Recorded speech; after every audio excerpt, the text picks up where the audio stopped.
Welcome back to my Vartika Rajput motivation video. आज आप लोगों के लिए फिर से एक भारतीय महिला की ऐसी कहानी लेकर कर आई हूँ। एक लड़की की ऐसी कहानी लेकर कर आई हूँ जिसके साथ में दूसरों ने नहीं, अपने खुद के परिवार के रिश्तेदार को लोगों ने ही उनके साथ इतने गलत गलत काम किए। वो छोटी सी उम्र, मात्र 5 साल की। जी हाँ, आज आप लोगों को ऐसी ही एक मैं ज्योति की कहानी सुनाने जा रही हूँ। ये ज्योति अपने ऐसे परिवार से बिलोंग करती थी जहाँ पर लड़कियों को बाहर जाने की ज़्यादा इजाज़त नहीं होती थी। जी हाँ, जो ज्योति थी ये एक मतलब इनके जो पापा मम्मी थे ये चाहते थे कि मेरी बेटी पढ़े लिखे आगे बढ़े। तो इन्होंने अपनी बेटी ज्योति को अपने ही रिश्तेदार यानी कि अंकल के घर पे बाहर भेज देते हैं पढ़ने के लिए। ये सोचते हैं कि मेरी जो बेटी है ये अच्छा पढ़ लेगी, क्योंकि वहाँ पे अच्छी स्कूल, अच्छी कॉलेज बिल्कुल नहीं थी। और मात्र 5 साल की जब ज्योति थी तो उन्होंने अपने चाचा के साथ में यानी कि अंकल के साथ में उनके पापा मम्मी ने उसको पढ़ने के लिए भेज दिया। वहाँ के अंकल जो थे वो जॉब किया करते थे और ज्योति वहाँ के ही पास में स्कूल में जाया करती थी। जब ज्योति बाहर स्कूल से आती थी तो उसको ताला लगा हुआ मिलता था। चाबी वो पड़ोस के में देके जाते थे और जो पड़ोसी से वो जब चाबी लेने जाती थी तो वहाँ पे भी कोई औरत नहीं थी, क्योंकि उनके भी सब किराएदार वगैरह ही रहा करते थे। तब वो चाबी लेती और ज्योति गेट खोलती और जाती और अंदर से फिर गेट बंद कर लेती। जब रात को उसके अंकल घर पे आया करते थे तो फिर वो अंकल ही खाना वगैरह बनाया करते थे और सुबह जब जाते थे तो वो खाना बना करके ही जाते थे। इस तरीके से ज्योति थोड़ी बड़ी होने लगी। ज्योति के जो अंकल के दोस्त थे वो घर पर आया करते थे और रात का खाना वो बनाते थे। तब ज्योति को वो अकेला देख करके ज्योति के साथ में ऐसी वैसी हरकतें किया करते थे। कभी उसके कहाँ पे, कभी कभी कहाँ पे उसके हाथ लगाया करते थे। ज्योति छोटी उम्र की थी पर इस चीज़ को वो समझ नहीं पाती थी कि ये मेरे साथ में क्या हो रहा है। ज्योति नहाना नहीं चाहती थी, फिर भी उसके अंकल उसको ज़बरदस्ती नहलाया करते थे। बोलते कि नहीं नहा नहा, और ज्योति को बोलते थे कि अगर तूने ये बात किसी को बोली तो अच्छा नहीं होगा। ज्योति धीरे धीरे बड़ी होती जा रही। ज्योति के जो अंकल के दोस्त थे वो रोज़ ही इसके साथ में ऐसे ही हरकत किया करते थे।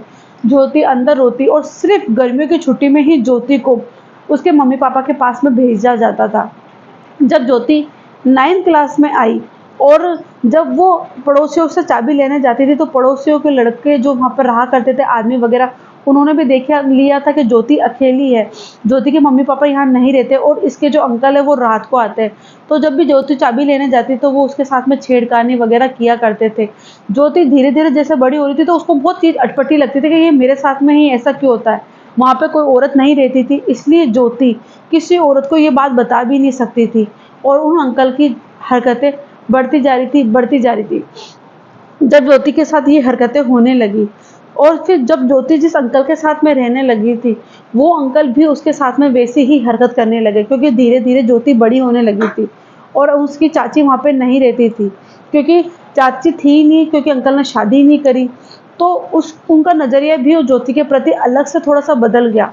ज्योति को समझ में नहीं आ रहा कि ये मेरे साथ में क्या हो रहा है। ज्योति ने 9th क्लास वहाँ पास करके वो अपने घर पे वापस चली जाती है। वो बंद अकेले कमरे में रहने लगती है, रोने लगती है और वो जो उसके अंकल थे वो भी उसके साथ वहाँ आ जाते हैं। वो सोच में पड़ गई कि ये मेरे साथ में क्या हो रहा है, पर ज्योति ने एक कदम नहीं उठाया कि वो अपने माँ बाप को बोल सके। जब ज्योति ने 10th क्लास पास करी और उसके अंकल आए दिन मौका देकर कुछ ना कुछ उसके साथ में हरकत किया कर लेते थे, ज्योति बाहर रहने लगी, डिप्रेशन का शिकार होने लगी। ज्योति जो थी उसने सोच लिया कि मुझे सुसाइड करना है। छोटी सी उम्र में ही वो सुसाइड करने के कई ऐसे कदम उठाई। रात रात भर बाहर चली जाया करती थी अपने माँ बाप को बिना बोले ही। रोड क्रॉस इस तरीके से किया करती थी। जिम क्लास, कोचिंग क्लास, उसने बहुत सारी चीज़ें ज्वाइन करने लगी अपनी मतलब उससे रहने के लिए। फिर उसने धीरे धीरे धीरे धीरे अपनी एक डायरी लिखना स्टार्ट करी। जब डायरी लिखना स्टार्ट करी तो डायरी में सारी चीज़ें लिखी उसने कि मेरे साथ शुरू से लेकर कर अब तक ऐसा क्या क्या काम हुआ। तब उसके वहाँ के ही एक कोई जो रिलेशन में चचेरा भाई होता है वो उस चीज़ को देख लेता है, उसको पढ़ लेता है और वो ज्योति की हमदर्दी पाने के लिए बोलता है कि तुम ये डायरी बंद करना बंद कर दो, मैं तुम्हारे साथ हूँ, मैं तुम्हारे साथ दूंगा। 6 महीने तक ऐसा ही होता है। ज्योति डायरी लिखना बंद कर देती है और ज्योति को उस चचेरे भाई पर विश्वास होने लगता है। जब एक दिन ज्योति सो रही थी तो वही चचेरा भाई जो विश्वास के लायक था वही उसके साथ आकर के वैसी हरकत करता है। तो वो जोर से उसके लात मारती है और वो वहाँ से चला जाता है और बोलती है ज्योति कि तुमने कुछ किया तो मैं तेज चिल्लाऊंगी। जब उसके होश और ठिकाने ज्योति के नहीं रहते कि जिस पे वो विश्वास करी थी, वही लड़का उसके साथ ऐसा करने लगा। जब ज्योति सुबह उठती है तो वो बोलती है कि उसका कॉल आता है उसके चचेरे भाई का कि मैं तो तुम्हारे साथ तुम्हें ट्राई करना चाह रहा था कि तुम्हारा विश्वास मेरे पर है या नहीं है, कि तुम वैसी स्थिति में पहली हो जो डायरी लिखती हो या नहीं लिखती हो। ज्योति का होश ठिकाना नहीं रहा। ज्योति वहाँ से ही उठती है और खूब सारी दवाइयाँ खा लेती है, जिसके कारण वो 5 दिन तक बेड पे इस तरीके से पड़ी रहती है कि उसको कोई होश-ओ-वास नहीं होता कि वो क्या कर रही है, क्या नहीं कर रही है। उसका हाथ भी नहीं उठता है और वो इतना मतलब डिप्रेशन में हो जाती है कि वो समझ में नहीं आता कि घर बाहर के लोग तो छोड़ो कि घर के लोगों की नज़र ही ऐसी है। फिर भी वो अपने माँ-बाप को खुल कर के अपने बारे में कुछ नहीं बताती है। फिर होता ऐसा है कि ज्योति जब धीरे-धीरे ठीक होने लगती है तो ज्योति ने सोचा कि मैं यहाँ नहीं रहूँगी। वो अपने माँ-बाप को मनाती है और वो बाहर जाती है पढ़ने के लिए कि मैं बाहर 1 साल के लिए मुझे कराटे की कोचिंग है वो अटेंड करनी है।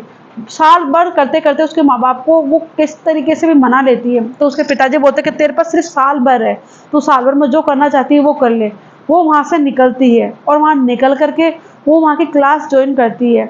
ऐसी जहाँ जिस शहर में वो कुछ जानती है ना बात, और वहाँ पे वो कराटे की इनकी क्लासें जॉइन करती है। वहीं उसकी एक मुलाकात वहाँ एक लड़के से होती है। जब वो 1 या 2 बार उस लड़के से मिलती है तो उसको विश्वास होता है और वो अपनी पूरी जर्नी बचपन से लेकर के एंड तक की जर्नी पूरी अपने उस दोस्त को बताती है। उसका दोस्त उसको बैठ कर के समझाता है कि तुमने अगर पहले ही इसके खिलाफ आवाज़ उठा लेती, तो तुम्हारे साथ इतनी हरकतें ही नहीं होती, इतना सब कुछ नहीं होता। जब वो धीरे-धीरे समझने लगती है कि ऐसे दुनिया में लोग होते हैं, रिश्तेदार होते हैं, जो लड़कियों के ऊपर इतना बड़ा जुल्म